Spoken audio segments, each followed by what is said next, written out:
Hai, balik lagi ke Selatabi Channel. Nah, di video kali ini gue pengen berbagi cerita ke kalian. Waktu gue pertama kali awal datang ke Jepang itu gimana sih cara gue nyocokin budayanya, atau awal-awal kesusahan gue tinggal di sini tuh apa? Terus gimana sih ada kesulitan dalam bahasanya atau enggak? Di video kali ini gue bakal jelasin ke kalian semua. Nah, sebelum dilanjut nonton, jangan lupa di like, share, komen, dan yang belum subscribe, yuk di subscribe.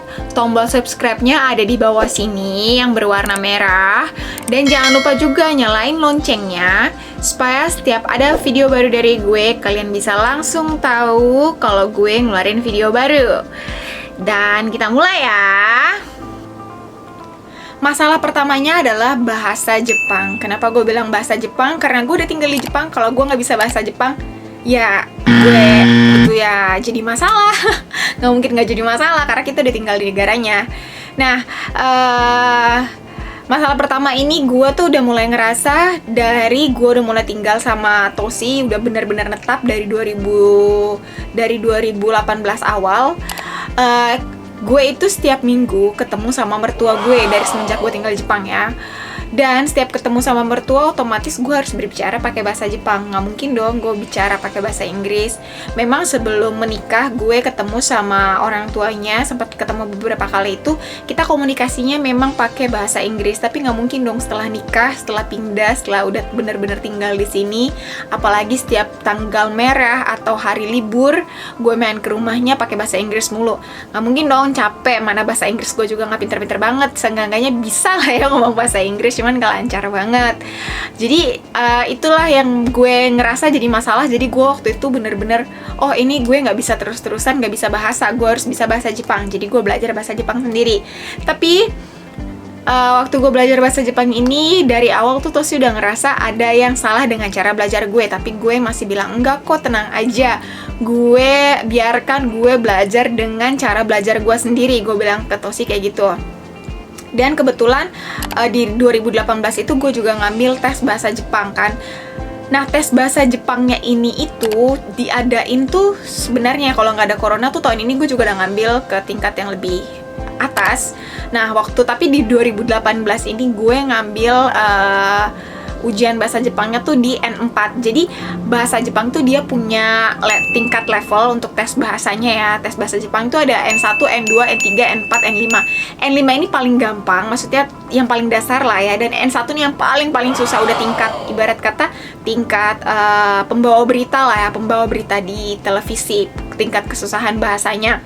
Dan waktu itu yang gue 2018 tuh gue ambil yang N4. Gue masih yang menganggap itu tenang aja, ini gampang kok, biarkan gue belajar dengan cara gue. Gue bilang sama Toshi seperti itu.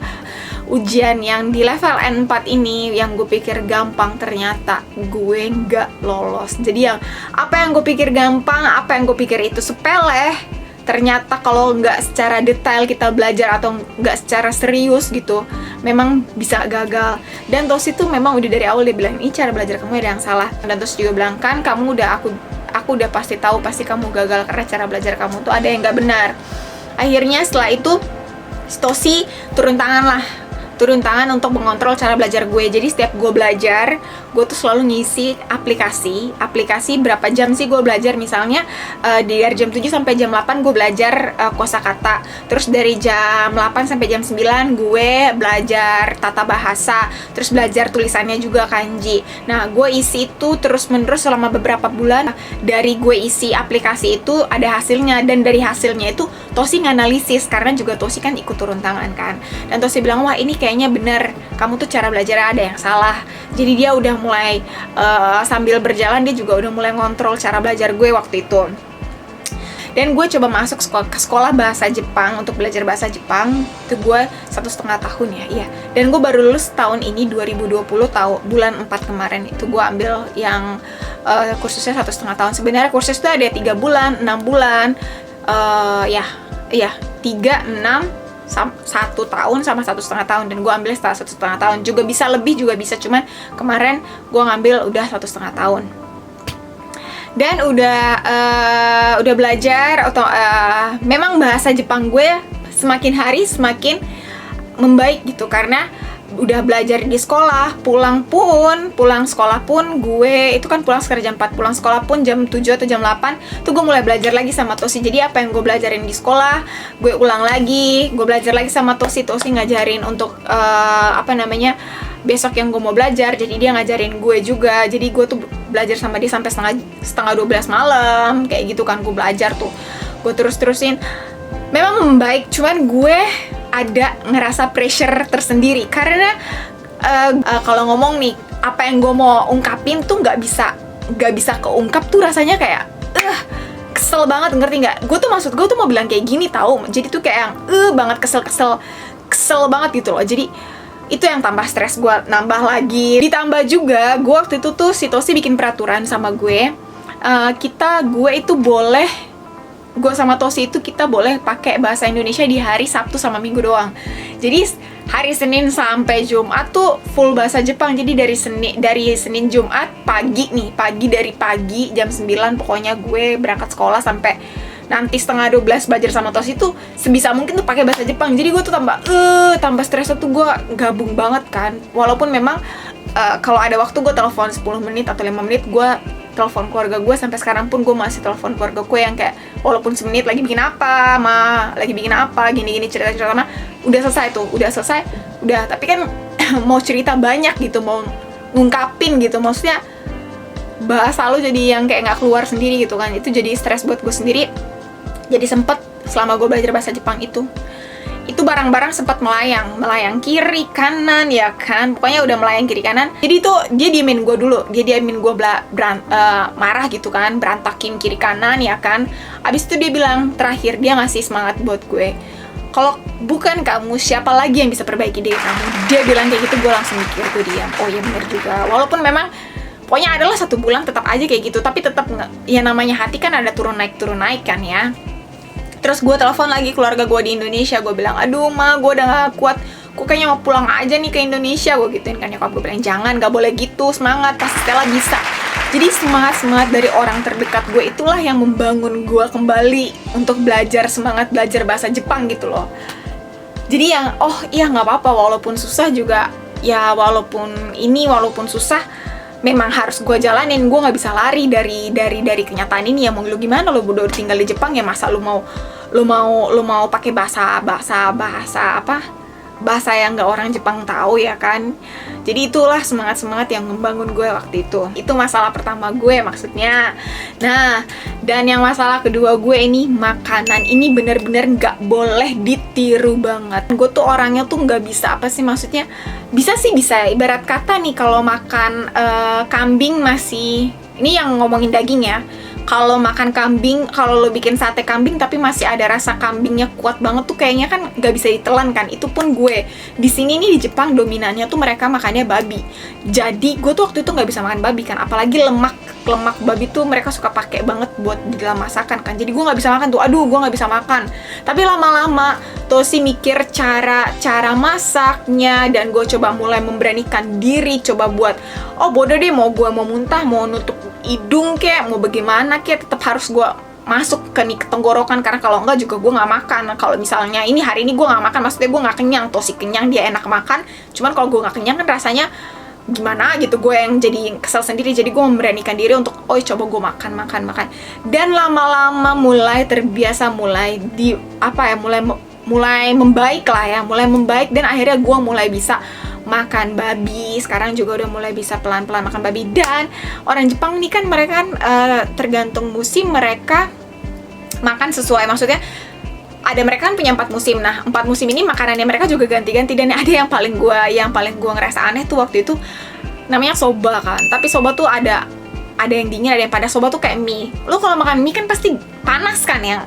Tapi ini makan mie-nya tuh pakai es batu. Jadi gue ngerasanya tuh aneh, ngerti yang, aduh ini makanan apa sih, gue makan mie pakai pakai es batu. Jadi gue kayak ngerasa aneh waktu itu kan makanan. Tapi lama-kelamaan gue mulai suka, jadi dengan sendirinya jadi mulai jadi kangen rasa soba nih. Jadi udah mulai jadi lidah gue tuh udah meminta jatahnya untuk memakan makanan itu lagi gitu. Jadi lama-lama udah mulai keganti-ganti dengan sendirinya. Jadi bener-bener nggak bagus deh untuk yang orang yang pilih-pilih makanan tuh bener-bener nggak bagus. Jadi kalian bener-bener harus cobain makanan-makanan yang baru. Gue tuh bener-bener apa ya, parah banget deh milih makanannya tuh. Sampai ayam aja nih, ayam tuh sebenarnya gue bisa makan, cuman tuh kalau tuh ayam rasanya masih ayam banget, ayam kampung tahu tuh, gue nggak bisa makan ayam kampung. Itu kan rasa ayam kampung tuh kuat banget kan, maksudnya rasa amisnya ayam kampung tuh kan kuat banget kan, itu gue nggak bisa tuh. Jadi gue nggak cocok gue makan ayam kampung. Dan masalah ketiga gue itu ada di komunikasi gue sama Tosi. Kenapa gue bilang masalah gue ada di komunikasi sama Tosi? Nah, gue sama Tosi ini mungkin kalau Tosi di Indonesia dia menyocokkan dengan sifat orang Indonesia, tapi setelah dia pulang ke negaranya dia mulai mengganti sifatnya dengan sifat orang Jepang.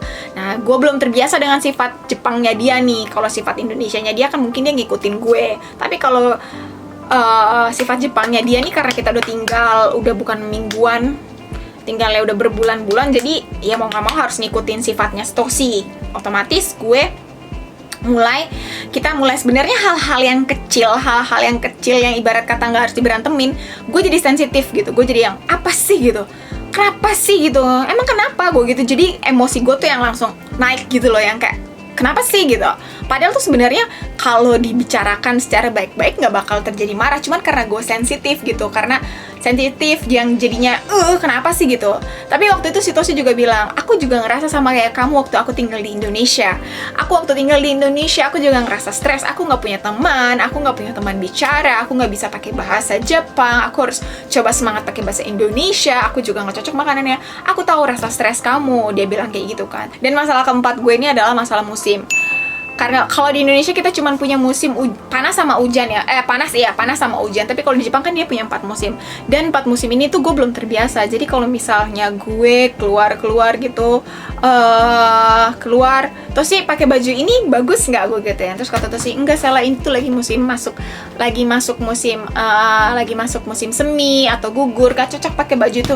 Gue jadi emosi sendiri dong, say. Gue giniin, kenapa sih gue nggak bebas? Jadi ya itu sebenarnya salah satu komunikasi juga sih, masalah komunikasi. Cuman Tosi bilang bukan Sela-chan, itu tuh sekarang lagi masuk musim gugur, nggak bagus pakai baju ini, bagusnya warnanya. Jadi dia tuh udah jadi tim fashion gue juga sendiri gitu loh. Jadi dia ngomentarin ini gue, baju-baju gue. Nah, 4 masalah ini memang apa ya, kalau memang kalian tinggal di luar negeri untuk menyocokkan sama budaya tersebut, budaya negara baru yang akan kalian tinggal, itu memang mungkin akan susah banget. Pasti kalian akan ngerasa stres, atau ya mungkin kalau bahasa Inggris, kalau kita ke Eropa misalnya nikah sama orang Eropa pakai bahasa Inggris, ya seenggaknya bisa lah ya, bisa berkomunikasi. Masalah komunikasi nggak begitu berat. Tapi kalau kayak bener-bener buta, bukan alfabet kayak kanji kayak gini tuh, menurut gue tuh bukan masalah ya, jadi satu masalah, tau nggak sih? Bukan jadi lagi, tapi emang udah masalah dasarnya gitu.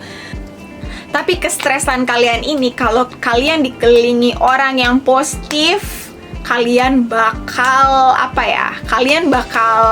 rasa stres itu dengan sendirinya bakalan hilang, karena semangat positif dari mereka, dari semangatnya Tosi. Kalau gue telepon nyokap gue bilang, jangan gitu Sela, kamu pasti bisa, semangat. Dia bilang kayak gitu juga. Jadi apa ya, komentar mereka, nasihat mereka tuh yang membangun sampai sekuat ini, ngerti nggak? Mental gue jadi sekuat ini ya. Ya udah, jadi ya mau diapain, gue udah tinggal di sini ya, mau nggak mau ya gue harus jalanin. Jadi menurut gue kalau memang kalian ke negara yang baru, pasti kalian nemuin masalah, nggak mungkin nggak nemuin masalah. Dan pasti rasa stres itu ada. Kalau rasa stres itu ada, gue saranin ke kalian jangan pernah ngedown apa ya, pasti ngedown sih, karena gue juga ngedown. Itu barang udah melayang kiri kanan. Tapi kalau memang kalian ngedown, orang-orang di sekeliling kalian mendukung dengan kasih nasihat yang selalu positif dan selalu bilang kita bisa, itu lama-lama jadi salah satu pegangan buat kita, pegangan kuat yang membangun kita, mental kita tuh jadi kuat. Jadi saran dari gue, kalau kalian mau mencoba sesuatu hal yang baru, bener-bener baru yang kalian buta banget, itu jangan pernah takut. Beda cara orang, beda pemikiran. Tapi kalau untuk gue pribadi, gue seperti itu.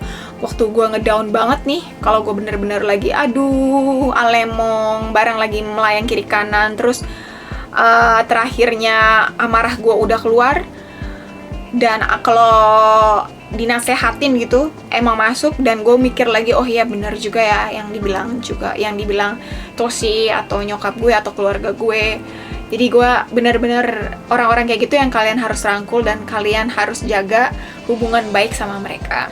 Oke, jadi itu sekian video kali ini dari gue. Kalau memang kalian suka sama video kali ini, jangan lupa, gue gak pernah akan bosan bilang, jangan lupa di like, share, komen, dan yang belum subscribe, jadi subscribe, tombolnya ada di bawah, dan jangan lupa juga nyalain loncengnya supaya setiap ada video baru dari gue, kalian bisa tahu. Oke, sekian video dari gue, terima kasih, bye-bye!